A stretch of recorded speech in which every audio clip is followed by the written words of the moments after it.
Cerita diawali dengan memperlihatkan seorang wanita pemilik kontrakan yang sedang menagih uang sewa. Saat itu dari jendela salah satu rumah, ia melihat dua orang yang sedang berdiri di depan lemari es yang di dalamnya terdapat mayat seorang pria. Entah siapa dan apa yang sedang mereka lakukan, kedua orang tersebut langsung mengejarnya setelah si wanita melihat mereka.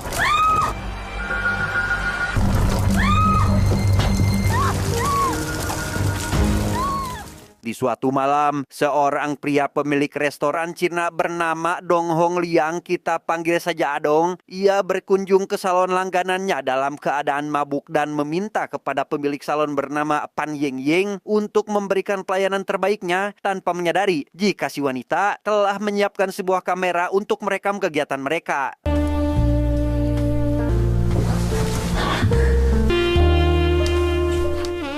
Entah apa yang terjadi sebelumnya, namun di beberapa jam kemudian, salon tersebut sudah dalam kondisi hangus terbakar bersama seorang jasadi yang sudah tidak dapat dikenali identitasnya, di mana petugas PLN bernama Liu yang melaporkan hal itu kepada polisi tidak dapat menjelaskan secara rinci apa yang telah terjadi karena saat itu dirinya sedang memperbaiki aliran listrik. 那有没有看见什么可疑的人员？我马上就下来报警了。小曹，录一份笔录。 Keesokan paginya di markas kepolisian, Kapten Polisi, kita panggil saja si Kapten, menanyakan hasil penyelidikan terkait insiden kebakaran tadi malam kepada anak buahnya yang bernama Wei, di mana Wei menjelaskan jika penemuan jasad di lokasi kebakaran diduga adalah seorang wanita berusia antara 22 sampai 30 tahun dan akan dilakukan penyelidikan lebih lanjut dimulai dari pemilik salon yang tiada lain adalah Pan Ying Ying. 起火原因找到了吗？初步判定可能是人为纵火。 重点关注一下失踪人口的报案情况。 Menurut penyelidikan polisi kepada orang terdekat Pan Ying Ying, ia selalu memakai gelang perak di tangannya yang ternyata hal itu mirip dengan gelang yang ditemukan di tubuh korban yang telah hangus terbakar di dalam salon. 什么别的线索？既然发现了疑似潘莹莹的手镯，你找一些人去调查一下这个潘莹莹的社会背景。 Setelah itu, si Kapten menemui salah satu anak buahnya bernama Tao untuk memerintahkannya membantu pekerjaan Wei menyelidiki kasus ini yang meskipun Tao merasa malas untuk membantu, namun Tao tidak punya pilihan lain selain menuruti perintah dari atasannya itu. 不去。你必须去。 Bersamaan dengan Tao, Wei dan juga satu polisi lain yang kita panggil saja Samsul pergi menuju lokasi kebakaran, di mana pada saat penyelidikan berlangsung, Tao menemukan sebuah petunjuk berupa penjepit dasi yang tergeletak di bawah ranjang si korban yang telah hangus terbakar.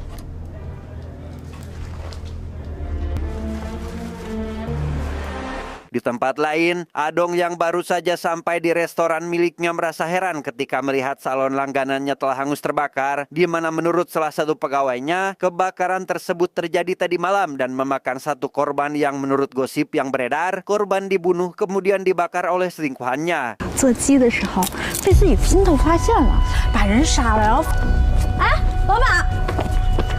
Mendengar hal itu, Adong lantas merasa gelisah dan merasa khawatir jika dirinya menjadi tersangka dalam kasus ini karena semalam ia berada di salon tersebut bersama dengan Ying. 到底是谁放的火？这得有多大仇？ Meskipun masih berada dalam kondisi khawatir, Adong memutuskan pergi menemui wanita bernama Yu atau pemilik ruko yang disewanya untuk membuka restoran. Di sana ia membicarakan terkait uang sewa yang telah disepakati sekaligus memberitahu jika salon yang disewakannya kepada Ying telah hangus terbakar bersamaan dengan Ying tadi malam. 不行，我得找他嘴。找他，你告诉我一声啊！欠我饭钱的他。 Ketika Adong kembali ke restoran, tiba-tiba ia dikirimi sebuah amplop berisi surat dan sebuah kaset CD, di mana surat tersebut merupakan sebuah ancaman agar dia menyiapkan sejumlah uang sebagai tutup mulut agar perbuatan bejatnya bersama Pan Ying Ying tidak dibongkar.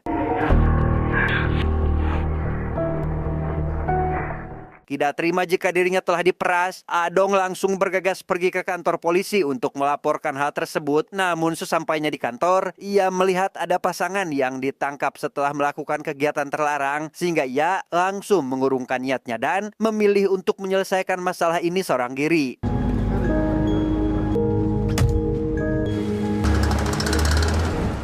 Di Di markas kepolisian, Samsul melaporkan hasil penyelidikannya terhadap warga yang dekat dengan salon. Ia berhasil menyusun daftar nama orang yang mengunjungi salon pada hari kejadian, di mana salah satunya terdapat nama Adong yang merupakan pelanggan setia di salon tersebut yang membuat Samsul menjadikannya salah satu tersangka utama. Namun semua itu hanya sampai dugaan semata karena CCTV yang terpasang di area salon kebetulan mati karena pemadaman listrik yang terjadi di saat malam kejadian.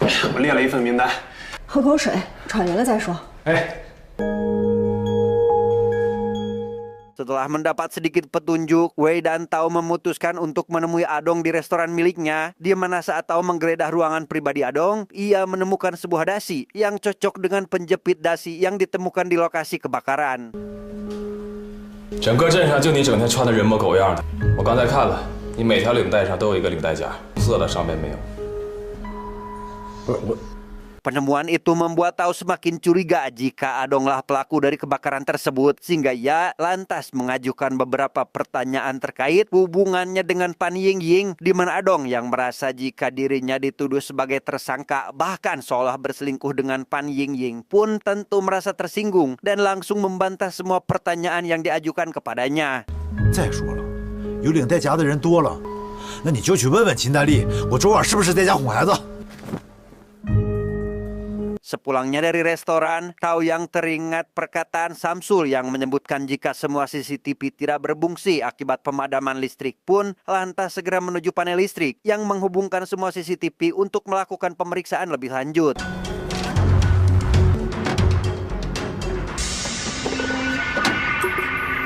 你怀疑这是人为的？我是怀疑。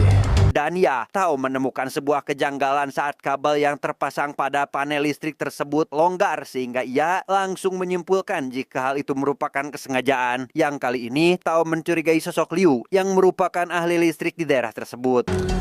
让他们去查一下那个电工刘烈彤。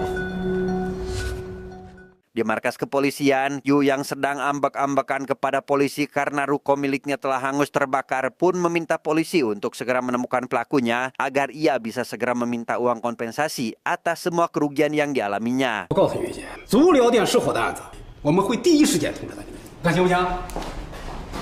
Melihat situasi panas itu, Wei yang baru saja tiba di kantor lantas menenangkan Yu agar tidak marah-marah lagi, di mana ia mengatakan jika polisi masih mencari siapa dalang di balik semua ini dan berjanji akan langsung menghubunginya ketika si pelaku sudah berhasil ditangkap. 我保证，只要一有消息，我马上通知你，行吗？回去吧。 Singkat cerita, malam pun poek. Wei yang baru saja menemukan fakta bahwa Pan Yingying dan Liu hanyalah nama samaran pun langsung melaporkan hal itu kepada Tao, di mana ia menjelaskan jika Liu ternyata memiliki nama asli Majigo yang merupakan teknisi listrik senior yang sangat disegani di daerah tersebut, sementara identitas Ying belum diketahui dan masih dalam penyelidikan polisi. 基本上所有人对他的评价都是非常正面的。后呢，跟了继父的姓，改名叫刘烈彤。 Pada malam yang sama, Adong mengundang Liu untuk makan di restoran miliknya sebagai rasa terima kasih karena Liu sering membantunya terutama saat pembukaan restoran, sekaligus bertanya terkait kebakaran yang terjadi tadi malam, di mana Adong merasa penasaran kepada Liu karena di luar sana banyak gosip jika dia telah terlibat dalam kasus kebakaran itu. 你这上哪看什么病的？没有。Sepulangnya dari acara makan-makan, Liu diam-diam menghubungi rekannya untuk meminta dia segera pergi menjauh dari kota karena ternyata kepolisian sudah mulai mencurigai mereka berdua.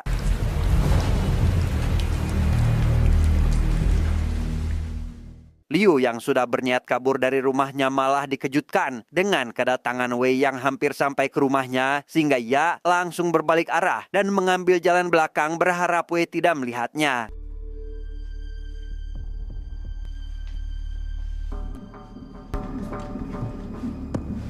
Wei yang tidak mengetahui jika Liu telah kabur dari sana pun tetap menjalankan penyelidikannya. Yang di sana ia menemukan sebuah kunci dan secari kertas yang tersembunyi di dalam pompa air yang tergeletak di meja kerjanya.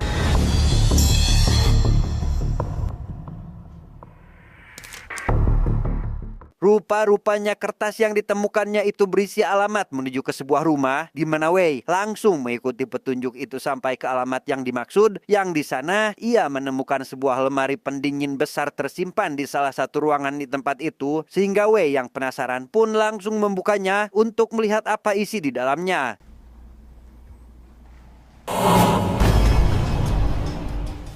Setelah dilakukan penyelidikan, mayat itu rupanya adalah seorang pria bernama Zhao Dabao yang merupakan korban pembunuhan 5 tahun yang lalu, hingga polisi langsung mengeluarkan perintah penangkapan Liu yang dicurigai sebagai dalang dari pembunuhan tersebut.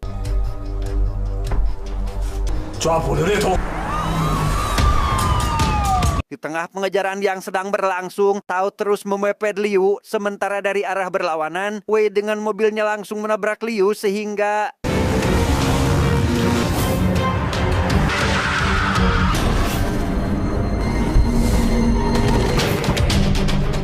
Liu dengan sisa kekuatannya kembali melarikan diri. Kali ini ia kabur melewati sebuah cekdam yang ada di sekitaran lokasi tersebut, sehingga Tao kembali mengejarnya, yang tak butuh waktu lama bagi anak muda itu untuk berhasil menangkapnya.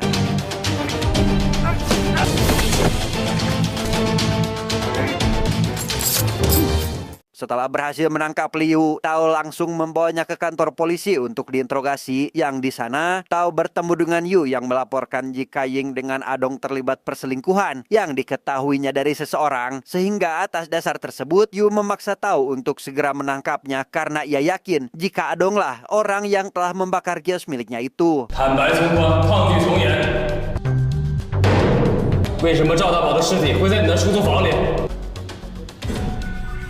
Si kapten yang telah menunggu hasil interogasi terhadap Liu rupanya belum mendapatkan informasi apapun, sehingga ia memerintahkan anak buahnya untuk menunda sementara kasus Zhao Dabao dan lebih fokus pada kasus kebakaran salon, karena ia meyakini jika kedua kasus ini besar kemungkinan saling memiliki keterkaitan.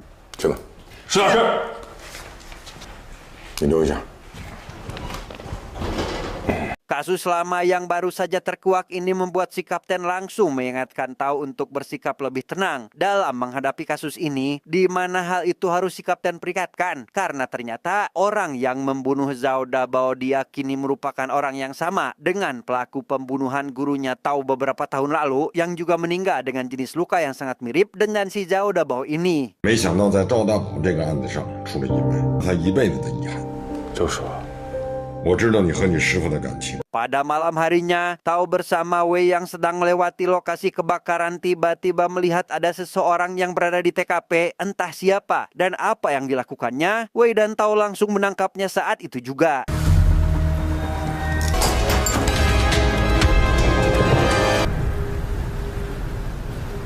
Ketika diinterogasi, wanita yang mengaku dirinya bernama Pan Yingying menyebutkan jika ia tidak tahu menahu tentang kebakaran yang terjadi pada salonnya itu dan mengaku jika hubungannya dengan Liu hanyalah sebatas hubungan kerja, di mana ia merupakan pemilik salon, sementara Liu adalah tukang listrik.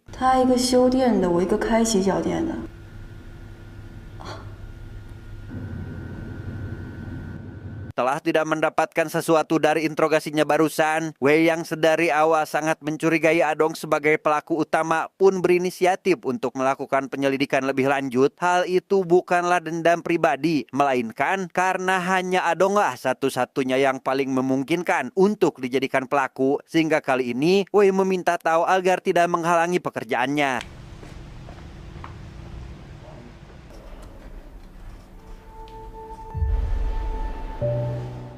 Beberapa hari sebelumnya, tepat ketika acara opening restoran, kita akan diperlihatkan dengan Adong yang sedang sibuk mempersiapkan semuanya ditemani sang istri bernama Yuli, di mana saat acara sedang berlangsung, Adong malah melihat wanita yang tidak lain adalah Pan Yingying sedang memperhatikannya dari depan salon yang lokasinya tidak jauh dari restoran.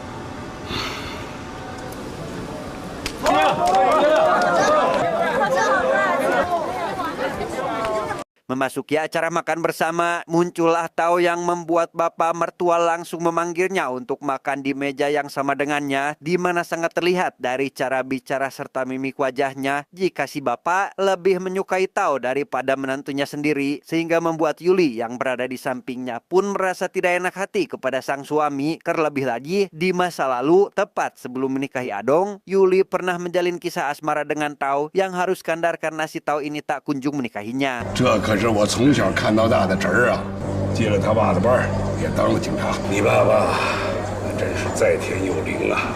Di tempat lain, Tao terlihat sedang melakukan pertemuan dengan Yuli untuk menggali informasi terkait kegiatan yang dilakukan Adong saat terjadinya kebakaran, yang karena hampir semua petunjuk mengarah kepada Adong, membuat polisi termasuk Tao sendiri sangat mencurigainya. Namun Yuli membantah semuanya karena ia tahu jika suaminya itu tidak mungkin melakukan hal gila seperti apa yang dituduhkannya. 你先别着急，现在都只是猜测而已。 Kembali pada Adong yang sedang berada di ruang pribadinya, tiba-tiba ia menerima sebuah surat yang ternyata berisi perintah untuk menyiapkan sejumlah uang, kemudian menaruh uang tersebut di dalam sebuah gerobak yang lokasinya tak jauh dari supermarket dan harus dia laksanakan malam ini juga, yang jika tidak, maka video syur yang dia lakukan tempo hari bersama pemilik salon akan langsung dikirimkannya kepada Yuli.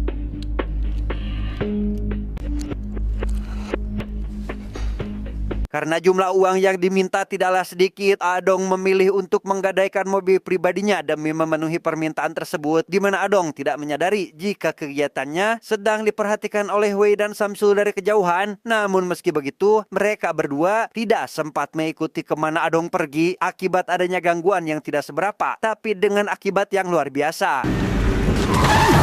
什么玩意儿？不好意思，刚刚下次注意点。哎，好。 Beberapa jam setelah Adong mendapatkan uang dari hasil menggadaikan mobil pribadinya, ia langsung membawa dan menaruh uang itu di tempat yang sebelumnya telah diperintahkan. Namun tak lama kemudian, seorang pemulung barang bekas yang merupakan pemilik dari gerobak tempat Adong menyimpan uang itu pun datang dan tidak menyadari jika di dalam gerobaknya terdapat kresek berisi uang yang sangat banyak. 现在我给你发指南地点了，视频可以销毁了吧？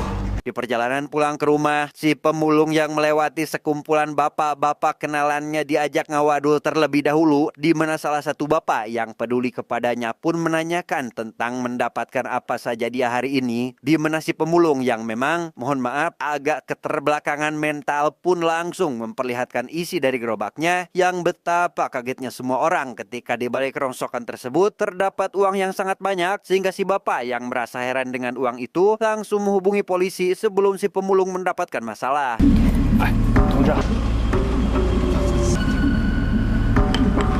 Setelah dilakukan penyelidikan, Tao dan Wei akhirnya menyimpulkan jika uang tersebut adalah milik Adong karena sebelumnya mereka telah mengikuti Adong dan melihatnya membawa sesuatu di dalam kantong kresek yang sama dengan yang ditemukan di gerobak si pemulung. 这次没拿到钱，肯定会再出手。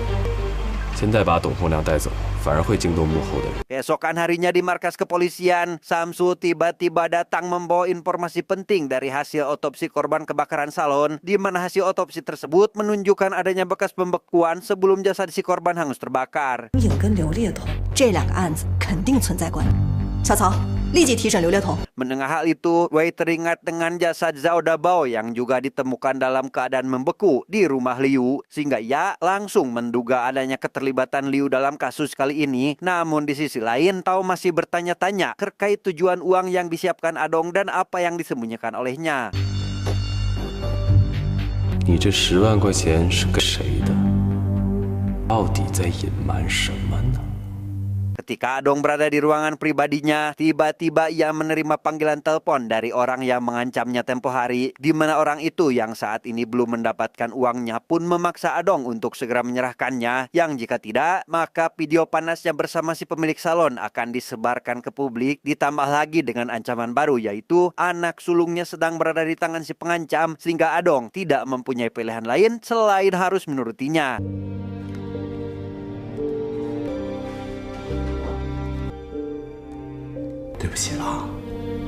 Dengan putus asa, Adong akhirnya membuat sebuah klarifikasi sekaligus ucapan perpisahan untuk keluarganya karena Adong berpikir jika dirinya tidak akan selamat, baik nyawa maupun harga dirinya. Yuli yang baru menyadari anaknya sudah tidak ada mulai mencarinya ke setiap penjuru jalan yang besar kemungkinan anaknya lalui. Namun karena tidak kunjung ketemu, ia pun langsung menghubungi Tao berharap mendapatkan bantuan untuk mencari di mana anaknya berada.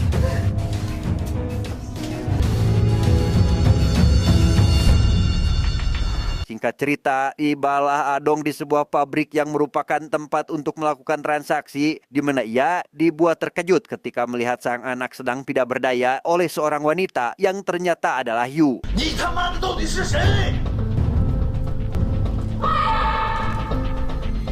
Tanpa bercocot-cocot di awal, Adong langsung menyerahkan kresek hitam itu kepada si wanita dan langsung menyelamatkan anaknya. Tapi baru saja hendak menurunkan sang anak, si wanita yang merasa sudah ditipu oleh Adong pun langsung menyerangnya sehingga...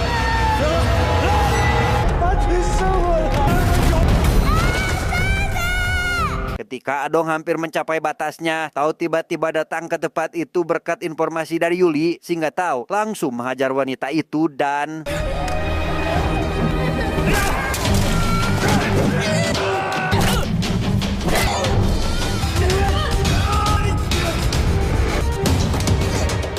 Dan ya, rupanya identitas asli wanita itu sebenarnya adalah seorang pria yang telah melakukan operasi kelamin, di mana orang itu yang sebenarnya bernama Yang Guan merupakan sosok dari orang yang telah membunuh Zhao Dabao, dan yang paling mencengangkannya lagi adalah Yang Gun juga merupakan pelaku dari pembunuhan terhadap guru Tao yang selama ini dia cari. Yang meskipun sangat marah dengan sosok si pembunuh ini, Tao memilih untuk tak main hakim sendiri, di mana ia akan membicarakan hukum di negaranya yang berbicara dan membiarkan pengadilan yang menghukumnya.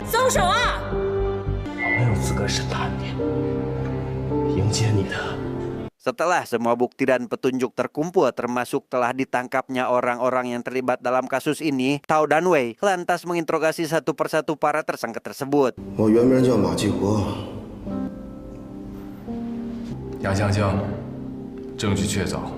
Dari keterangan yang didapatkan dari ketiga tersangka itu, alasan Yang Gun menghabisi nyawa Zhao Dabao disebabkan dirinya merasa kesal karena Dabao telah merenggut kesucian pacarnya bernama Siji atau sekarang bernama Pan Yingying, sehingga perselisihan pun tidak dapat dihindari. Yang pada saat itu, wajah Yang Gun rusak parah akibat pertarungannya dengan si Zhao Dabao ini.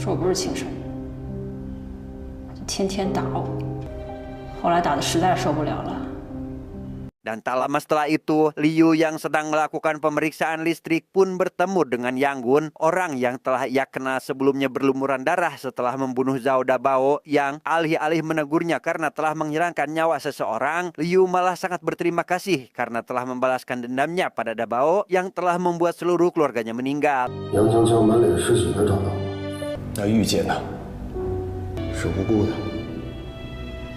Dalam keterangan lebih lanjut, Liu mengatakan jika Yu tidak tahu menau mengenai kasus ini, namun ia terpaksa menghabisi Yu karena telah melihat aktivitasnya membuka lemari es berisi jasad Zhao Dabao, sehingga Yang Gun yang wajahnya rusak akibat perselisihannya dengan Dabao merubah wajahnya mirip dengan Yu dengan tujuan untuk mengecoh polisi dari kasus pembunuhan yang ia lakukan.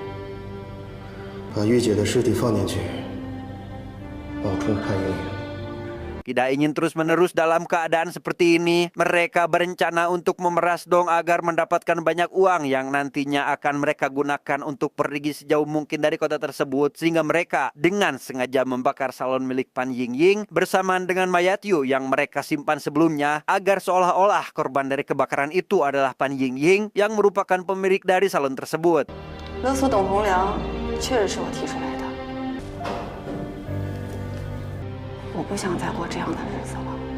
Akhir cerita, komplotan kriminal itu pun diganjar dengan hukuman yang setimpal dengan semua perbuatan yang mereka lakukan, di mana Yang Gun dan Liu divonis dengan hukuman mati, sementara Siji atau Pan Yingying hanya divonis 5 tahun penjara karena mereka tidak terlibat dengan kasus pembunuhan tersebut.